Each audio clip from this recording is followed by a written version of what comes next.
आकाश के अंदाज से समर्थकों को आ गया आनंद। आकाश आनंद ने धर्म और जाति की राजनीति पर भी खुल के रखे विचार। मथुरा बहुजन समाज पार्टी के राष्ट्रीय कोऑर्डिनेटर आकाश आनंद की राजनीति में पदार्पण के बाद मथुरा में यह पहली जनसभा थी। गुरुवार को मथुरा में यमुना पार लक्ष्मी नगर स्थित ईंट मंडी स्थल पर आकाश आनंद मथुरा लोकसभा सीट से बसपा प्रत्याशी सुरेश सिंह के समर्थन में चुनावी जनसभा को संबोधित करने आए थे। बसपा समर्थकों को आनंद के अंदाज को देखने और उनके राजनीतिक विचारों को सुनने की ललक थी। आनंद को सुनने के लिए बड़ी संख्या में युवा भी पहुंचे। आनंद बसपा की नई उम्मीद है। समर्थक इस बात से अनभिज्ञ नहीं थे। बसपा की रैली में जिस तरह का मंच लोग देखते आए हैं, आनंद की चुनावी सभा का मंच वैसा नहीं था। खुशमिजाज और लोगों के साथ मिलनसार आनंद का अंदाज समर्थकों को भा गया। आनंद का भाषण भी एक तरफा संवाद नहीं रहा। भाषण के दौरान वह लगातार श्रोता समूह से जुड़े रहे। एक अवसर तो ऐसा भी आया जब भाषण को बीच में रोककर उन्होंने एक युवा को मंच पर बुलाया और पूछा कि किसी के घर पर बुलडोजर चला देना कितना उचित है। इस तरह उन्होंने खुद को युवा सोच के साथ जोड़कर नए भारत के अपने विजन को लोगों के सामने रखा। विरोधी राजनीतिक दलों की आलोचना करते समय भी उन्होंने सभ्यता और मर्यादा की हदों का पूरा पालन किया और उनके पूरे भाषण में सौम्यता की अनूठी झलक दिखाई दी। बसपा के राष्ट्रीय कोऑर्डिनेटर आकाश आनंद ने शिक्षा, रोजगार, स्वास्थ्य, विकास, राष्ट्र के सामने आने वाली चुनौतियों पर बेबाकी से अपने विचार रखे। उन्होंने पूर्व मुख्यमंत्री मायावती सरकार के दौरान चलाई गई योजनाओं और उसके दौरान की कानून व्यवस्था का खाका भी लोगों के मस्तिष्क में बखूबी खींचा और वर्तमान सरकार तथा दूसरी राजनीतिक पार्टियों की सरकारों के साथ इसकी तुलना की। धर्म जाति की राजनीति पर भी वह खूब बोले। आकाश आनंद की परिपक्व राजनीतिक सोच, युवा जोश और देश के भविष्य को लेकर विचार लोगों को खूब रास आए और लंबे भाषण के दौरान भी भीड़ तन्मयता से उन्हें सुनती रही। साथियों, सबसे पहले मैं यहाँ मौजूद हमारे सभी मुसलमान भाइयों और बहनों, माताओं को ईद की शुभकामनाएं देते हैं और साथ ही साथ आज हमारे गुरु महात्मा ज्योतिबा फुले जी की भी जयंती है, तो उनको भी हम कोटि कोटि नमन करते हैं।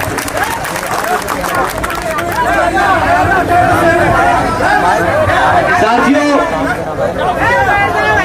सबसे पहले मैं यहाँ मौजूद इतनी बड़ी संख्या में हमारी सभी माताएं बहनें, हमारे सभी बड़े बुजुर्ग, हमारे सभी युवा साथी, आज आप इतनी गर्मी में हमें सुनने आए, तो आप सभी का मैं तहे दिल से धन्यवाद और शुक्रिया अदा करता हूं।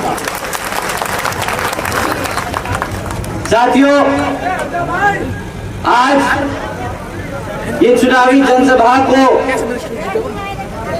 सफल करने में हमारे सभी बड़े छोटे नेतागण, हमारे सभी पार्टी के कार्यकर्ता, हमारे सभी पदाधिकारियों का भी मैं तहे दिल से धन्यवाद करता हूं। साथियों, अपनी बात आप सबके बीच में रखने से पहले क्या होता है, तो हमारे बड़े बुजुर्ग तो बहुत अच्छे से जानते होंगे कि जो सरकार हमारे घर, हमारी छत उखाड़ने का काम कर रही है, अब समय आ गया है कि उसको सत्ता से उखाड़ फेंकने का समय आ गया है। साथियों, अब ना ये लोग पिछले 10 साल में रोजगार दे पाए। इन्होंने वादा किया था कि हर साल 2 करोड़ नौकरियां देंगे, ना वो नौकरी आपको मिली। इन्होंने बताया था कि काला धन लेके आएंगे, आपके मेहनत के कमाए हुए पैसे भी बदल डाले और बोला कि काला धन खत्म हो जाएगा। उन्होंने ये भी बताया कि अग्निवीर योजना चलाएंगे। हमारे युवा साथियों को एक झूठा भरोसा दिया। बाद में पता चला अग्निवीर योजना के तहत 4 साल बाद वो बेरोजगार हो जाएंगे।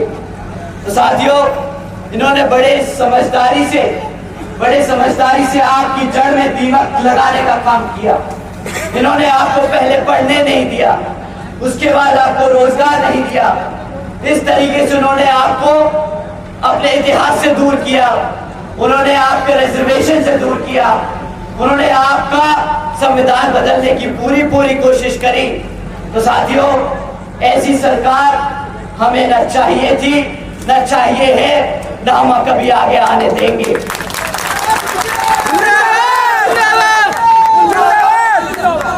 साथियों, इसी क्रम में यहाँ पे विपक्षी पार्टियों में आपकी समाजवादी पार्टी भी आपके बीच में घूमने का काम कर रही है।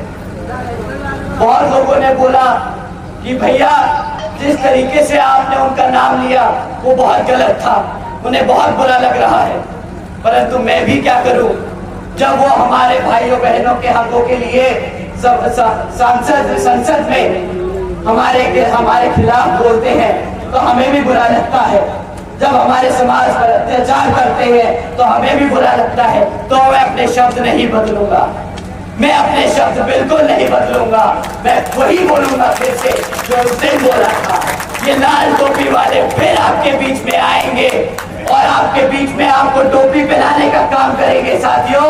परंतु इस बार इनकी टोपी इन्हीं को बनाकर वापस भेज देने का काम करेंगे।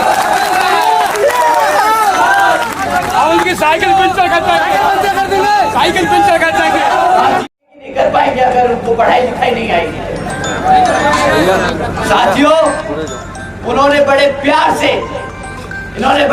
से, बड़ी मोहब्बत से, बड़े शातिर तरीके से आपके भविष्य को खत्म करने की तैयारी की है। आपके बच्चों को अनपढ़ रखने की कोशिश की है, क्योंकि वो जानते हैं अगर एक समाज, अगर एक समुदाय पढ़ देख नहीं सकता तो अपने कभी समाज अपने संघर्षों के बारे में, अपने इतिहास के बारे में नहीं जानेगा। और अगर उसे अपने इतिहास के बारे में नहीं पता होगा तो उस पे वो बड़े आराम से शासन कर सकते हैं, उस पे बड़े आराम से राज कर सकते हैं। ये उन्होंने पहला कदम चला है हमारे बहुजन समाज पे राज करने के लिए। उन्होंने फिर से धोखा दिया है साथियों। तो साथियों, रही बात शिक्षा की, अगर किसी तरह हमारे बच्चे पढ़ लिख जाए तो बेचारे रोजगार के लिए दर बदर भटकते रहते हैं। अब रोजगार का क्या हाल है, मैं आपको फिर से 3 पॉइंट बताता हूं। साथियों, 10 साल से बीजेपी की सरकार चल रही है केंद्र में। बीजेपी की सरकार से चलते हुए आज 3 में से 1 ग्रेजुएट बेरोजगार घूम रहा है। साथियों, इनकी सरकार चलते हुए ऐसी खबरें बहुत आम हैं। मैं आपको एक खबर सुना के दिखाता हूँ। 90,000 से ज्यादा PhD स्कॉलर्स, इंजीनियर्स और ग्रेजुएट्स युवा क्लास 4 की नौकरी के लिए अप्लाई कर रहे हैं। ये न्यूज़पेपरों में आम हेडलाइंस है। साथियों, अगर एक बच्चा PhD कर रहा है, अगर एक बच्चा PhD स्कॉलर है, अगर एक बच्चा ग्रेजुएट है, तो क्या उसे क्लास 4 की नौकरी करनी चाहिए जिसकी क्वालिफिकेशन 5वीं पास है? साथियों, इसका क्या मतलब है? इन्होंने पिछले 10 साल में कितना रोजगार दिया? इन्होंने हमारे युवाओं के बल पर मंदिरों का नाम लिया, बोला कि इन्हें नौकरियां देंगे, इन्हें भटकाने का काम किया। बदले में क्या दिया? क्या दिया?